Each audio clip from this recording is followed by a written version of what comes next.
Bioherm 2-pack 5000 milliamp for the Quest 2 VR headset to give you an extra 2 hours of runtime when playing VR games. For the Meta and Quest 2, you have a rechargeable battery that simply hooks up to the unit.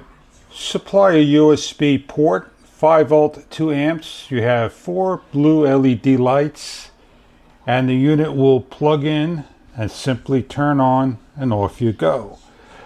We have the USB-C and the USB-C charging port area, and we're going to show you how simple it is to charge.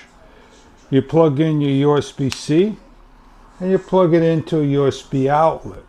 As the unit blinks for charging, it comes 75% charged, and after a number of hours will be fully charged and you have plenty of game time available.